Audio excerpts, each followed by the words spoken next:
Sugar Bowl game day, we're going to talk to Ole Miss legend Bill Flowers about what today means to the Ole Miss Rebels. This is the Locked On Ole Miss podcast.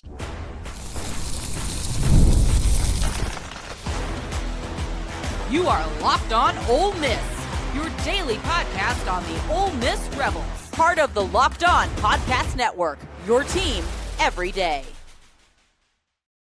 Welcome to the Locked On Ole Miss podcast. I'm your host, Stephen Willis, a 10-year veteran member of the national media with Yahoo Sports and a former Ole Miss staff member as well. We're going to be joined in just a second by Ole Miss legend Bill Flowers to talk about what today is going to mean to the Ole Miss football program and general storylines around the game and how he's feeling things will go. All that is coming up in just a second. But first, we will talk all about this matchup from Kirby Smart and Pete Golding, both being former Division II coaches. All of that might come up. Remember, this show is free and available on all the podcast apps and on YouTube. And a special thank you and hello to the insiders and everydayers who make the show what it is. And that is your team every day. Today's episode is brought to you by Game Time. Download the Game Time app, create an account, and use the code LOCKEDONCollege for $20 off your first purchase. That's Game Time. All right, Bill. One thing that's interesting in this one, today's a really big day. With the Sugar Bowls kicked off, I think yesterday David Kellum put out the photo of his office for the game, and you got to see the end zone painting and the college football playoff logos in the end zone and all of that. Today's just an exciting day for Ole Miss, man. Absolutely. I mean, this is historic. This is an opportunity for Ole Miss to be able to solidify themselves in college football history. No one's had the turmoil and the chaos that they've had. It's going to be interesting. They are definitely America's team, and it's going to be a really wild, interesting show to watch moving forward, especially if they can pull off the win. Yeah, I was on the Twitter machine earlier on this week, and they did like by Google search or whatever, which state every state is rooting for which team. And every state except for Georgia and Louisiana is rooting for Ole Miss. That's what I've always said. So listen, the two teams that will not be rooting for Ole Miss is the team that we're playing and LSU. Yeah, and obviously, if you want to add a county, I think Oktibbeha County, which is where Mississippi State is, they're probably not rooting for Ole Miss as well. You know what? I bet you they are. Listen, I think that Mississippi State, as much as there's that competitive rivalry, everybody's pulling for Ole Miss right now. I just think that the villain of Kiffin is everybody's pulling for Ole Miss. I would have a strong confidence that even Mississippi State is like, you know what, guys, just go out there and shove it up Kiffin's butt, make him regret what he's done. We're pulling for you guys. It's the only time we'll do this. We all have a common enemy right now. So let it rip. Yeah, it should be interesting. And the rumor is, I don't know if it's going to happen, but it would likely happen. That feels like something that would happen. But Lane Kiffin's going to be at the Sugar Bowl with the governor of Louisiana. Yeah, I mean, it wouldn't shock me if he's there.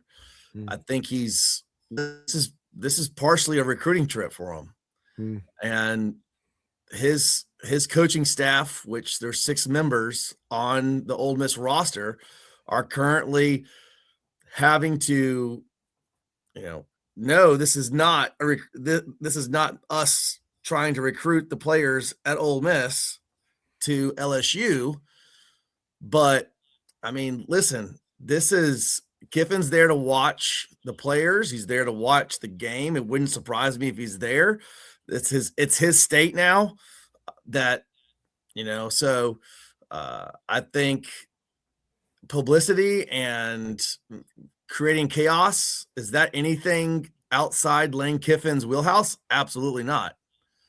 Speaking of creating chaos, I had Corey Burton on the show earlier this week. He's a former Tennessee high school football coach, and he helps us out with our all access program, doing film breakdowns and things like that.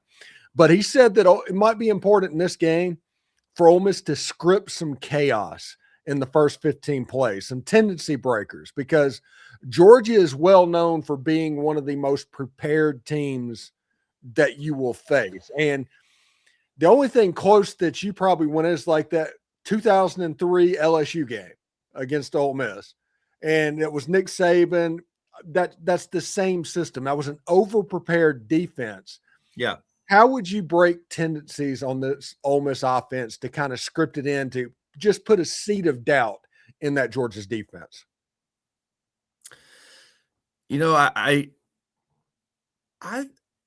I'm not really sure how to answer that question, because I feel that Ole Miss has the ability to be very balanced, and I think they have to be able to take what the defense gives them. I don't know what kind of trickery that we can do. I think that it comes out very much. Let's establish the run. Establish the run. That's what I would try to do. But when you look at how we played against them at Georgia, we were able to move the ball. We were able to be strategic, and that's going to be something that's going to be interesting to see. How does Charlie Weiss, how does he and Pete Golding, do they try to change things up? I think you just come out there like a boxer and say, listen, this is what I do. I'm not gonna be a southpaw. This is what I am. And then all of a sudden try to come out with the right hand. I think that you don't try to trick them. You just come out there and you put together your game plan and you do what you do. I don't think there's going to be anything that's really radically different. I think Ole Miss is going to line up and say, okay, here's what we're going to do. We're going to play with our players. We're going to establish the run. We're going to keep you off balance. So I don't know how much trickery there's going to be. I do think that the first 15 plays, you've always seen Kiffin be very strategic in calling those first 15 plays. Now you got Weiss. This is going to be his first opportunity to come in and say, listen, this is all me. This is all me and Pete. And does it look different than how it has it in the past? I don't think so. But this is going to be interesting to see how Pete Golding, how Charlie Weiss really react to this defense. I mean, listen, last week against Tulane was not really a firepower game where you're going to have to really do chess matches. It was just our ability to beat them. We won the second Tulane got off the bus. This is going to be completely different. The thing that also is a little interesting is to figure out, okay, where does the value of this win lie with Charlie Weiss? He's sitting there trying to recruit players from all over the country to go to LSU. If Ole Miss beats Georgia, that makes it much more difficult for Charlie Weiss and Lane Kiffin to recruit these players, because they're thinking, okay, here's a team that is really much the darling of college football this year. And they have continually provided that we can be the top tier team. We can build on what we've got. They go in and beat Georgia. You're creating a real issue for LSU. So I hope that Pete Golding and Charlie Weiss really, especially Charlie Weiss, put in the effort and the play calls that really are what we need. it's just an interesting situation. I mean, next year, they're trying not to recruit the players that are at Ole Miss, and that's bullcrap. They're doing that. They're trying to pull players over. So if you're going to, I'm not going to say that Charlie Weiss is going to throw the game, but I'm just saying that from a standpoint of this game needs to be in the players' hands. And I feel like from a trickery standpoint, it just needs to be when they run the ball, they've got to run the ball and establish the run. And the players must execute and allow this to be a game where they truly make the most of every opportunity. This is very unique. Nothing has ever been like this before. It's your arch rival enemy. Essentially, half the coaching staff is coaching your team right now. Next year, they'll be on this team. If you win, it makes it you will keep other players from coming over to LSU. It will happen. This is the worst thing for LSU is to see Ole Miss win.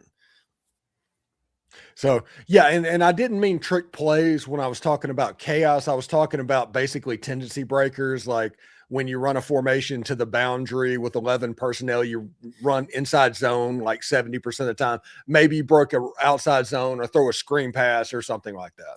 Yeah, I think that what you're going to do is you're going to play to what you're currently doing. There's going to be some things that you're going to look at Georgia. You're going to see what did we miss? What didn't we see? What are there any new wrinkles that we haven't seen? I guarantee you Kirby Smart's going to put in some wrinkles that they've never seen. So, that's a difficult question to ask because you don't know what you're going to see. That's going to be where, for me, it was always okay. From my standpoint of a player is, all right, let's run this play out of a different formation that might confuse them. But at the end of the day, the players are going to establish the run. If they can't establish the run, it's going to be very difficult. So I just don't think there's going to be a lot of, hey, let's break things up. Let's to answer your question, I don't think there's going to be a lot of that. I think it's going to be, this is who we are. This is what we're going to do. And this is how we're going to play. Defensively is different.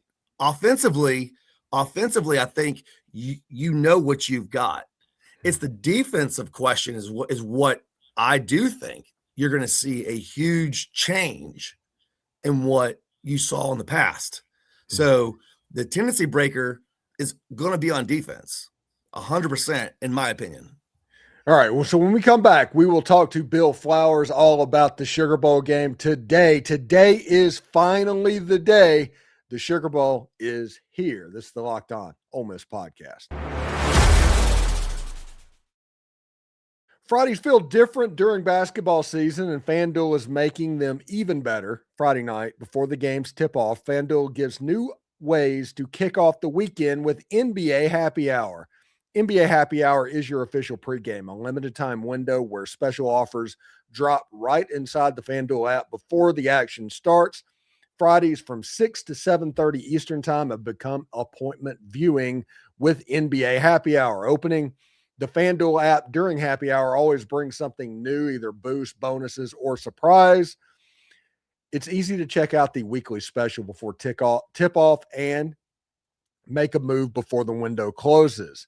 The timing is perfect right before the games, right before the weekend starts. It adds extra energy to Friday night basketball without overthinking it. So before tip-off, check out FanDuel's app to see what's dropping during NBA Happy Hour every Friday from 6 to 7:30 p.m. Eastern on the FanDuel app. A little basketball, a little action, a whole lot of Friday energy. That's NBA Happy Hour only on FanDuel, the official sportsbook partner of the NBA.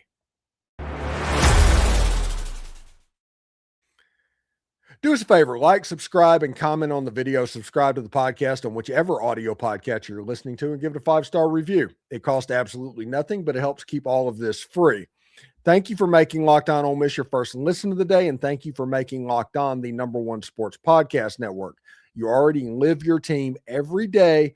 Now take it up a level and go ad-free. Join the Everydayer Club today and get Locked On Ole Miss with no interruptions, members-only Discord access, and more. All for just $5 a month or $50 per year.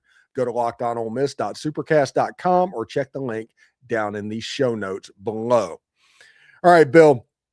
One thing that we're looking at in this game, you mentioned how the defense needs to adjust from the first game.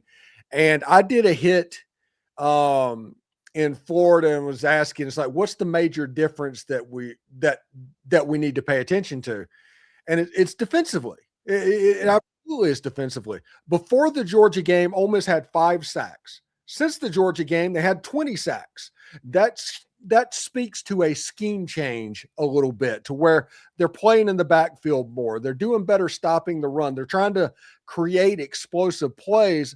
And I think that's going to be the difference in this game as opposed to when they met in October, is Ole Miss is going to work to try and make a 2nd and 12 happen as opposed to just sitting back and catching the run game. 100%. And to echo back on what I said before, if you're leaving this game up to the offense on Charlie Weiss, I'm a little nervous. You leave this game up to Pete Golding on the defense. He's going to give you everything he's got, and he's going to get into his book of trickery. He's going to get into his book of what I need to do different. You can trust that. So I would be absolutely shocked if we are not stacking the box, if we're not blitzing, if we're not giving up the big play and say, all right, you have the big play. We will give that to you, but we're predicting that we will force turnovers. That's going to be the game. That's how I think the turnover game, the turnover ratio is going to see who wins this game. If this was like Georgia game in Athens and we had some turnovers, we win the game. So I think defensively, you have to just say, you know what? We have nothing to lose. We've had so much distractions. We've got all this stuff going on. Hey, you know what? We win. We control our destiny. Let's just completely put everything on the table and just absolutely tell them, you are not going to run. You're not going to get a 2nd and 5, a 2nd and 6, 2nd and 4. You're absolutely not going to do that. Yeah, if you can stop the run, because that's kind of the secret sauce to defeating Georgia. If you can handle their run game, you have a good chance to beat them. The problem is there's 5 stars all over the field with Georgia, so stopping the run's easier said than done. I think Ole Miss gave up 230 yards in the first meetings. I think if Ole Miss can keep that to around 150 yards in the second meeting, Ole Miss will win the game. Well, listen, that was you had Georgia said we are going to run the ball, and they absolutely did. We ran more of a conservative defense trying to take away the pass and the run. It's just not how you're going to win this game. And I think that you saw Pete make a little bit of a change after that Georgia game. You got to be a little bit more aggressive. So that's going to be the key to the game, is absolutely taking them at their knees, saying the run game's over. If you establish the run, we lose. We concede that. I think if Georgia establishes the run, Ole Miss has no chance. Yeah, it's the simplest game that Ole Miss is going to play. It was the simplest game the first time they met. If Georgia can run the ball, it's over. But here's the thing. When you have a young quarterback like Gunner, who last year when he came in, he played absolutely fantastic. There's a difference between taking a kid on the bench, throwing him in a hostile environment without thinking, and say, this is what we need you to do. That's easier than, hey, you know what? We're going to put you in this hostile environment. All the pressure's on you. I need you to think about that. I need you to know that. It's all on you. If all of a sudden you have a extremely aggressive defense coming in and forcing him to be uncomfortable, that is a way to be able to to take away the strength of Georgia, make him uncomfortable.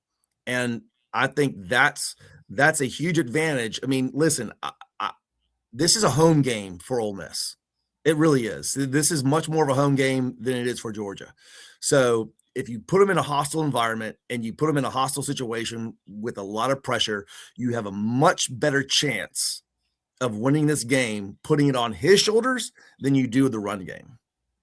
All right, when we come back, we'll talk to Bill Flowers about his pick for this game and what's going to happen in Past the Victory and all of that stuff. This is the Locked On Ole Miss podcast. More coming up after this. You know, there's nothing like college football season, tailgates, packed stadiums, and right there in the middle of the action, the energy, the bands, the moments you remember forever, but actually getting tickets, well, that used to be the frustrating part with long queues, logins, and prices jumping at checkout. That's why Game Time gives the advantage back to fans. It's the easiest way to unlock amazing college football tickets and experience in just a few taps.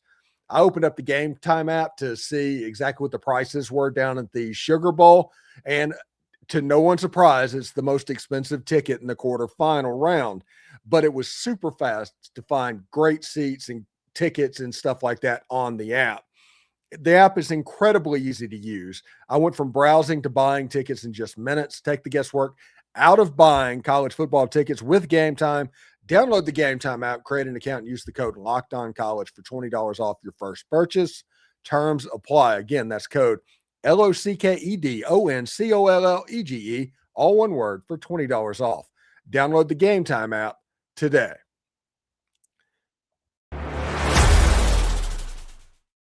All right, Bill. One thing that is interesting, I've given my prediction that I gave on yesterday's show, and I think Ole Miss is going to win this game 7-21. That's what I'm thinking. I don't think it's going to be a replay of a shootout that is 43-35. I think the defense is going to play better on both sides.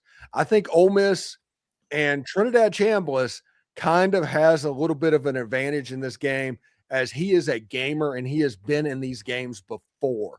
He won a national championship. It might have been Division II, but it was evenly matched teams fighting together in that situation, and he had 4 or 5 touchdowns in that game. I think Ole Miss shocks the world, even though everybody's rooting for them, but everybody is also giving Ole Miss next to no chance to win this game. I think Ole Miss is going to win this game. Listen, Vegas has this at 6.5 underdog. So it's funny you said 27-21, because that's exactly what I was thinking. I think 21 points is the magic number. I think if you hold Georgia to under 21 points, 21 or less, we win this game. If they get over 21, that means they've established the run. So that is my prediction. Where does Keon Lacey stand in regards to the injury report? He's going to play. I mean, he might be braced up. He's probably 85, 90%. I mean, he's not 100%, but as the coaches say, nobody in this point of the season is 100%. I mean, but Keon's going to play. He's going to go. I think it would take a team of horses to keep him from getting into this ball game. So here's another thing that we have to think about.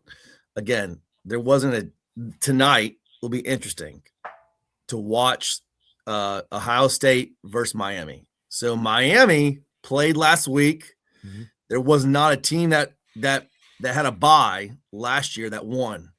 So it's going to be interesting to see the layoff that Ohio. How does Ohio State handle that? That's going to be a good predictor for tomorrow, because I think that when you have Georgia who says, "Listen, we want to establish the run." We've been off for over 4.5 weeks or 4 weeks. Then you're able to say, if I can take away that run or really hinder it, then I'm going to have to get in that rhythm of the passing game. And that is a lot harder said than done, especially when the passing game is not your bread and butter. So that's going to be an interesting take that I see. Yeah, it should be pretty interesting whenever it comes down to it. All right, what are your plans for the Sugar Bowl, Bill? So I'm gonna be. I was planning on going to Sugar Bowl, but my daughter's birthday is in January 5th. So between other things that are going on, this was the only weekend that we could get away as a family trip to celebrate my daughter's birthday. So we're gonna be in Nashville.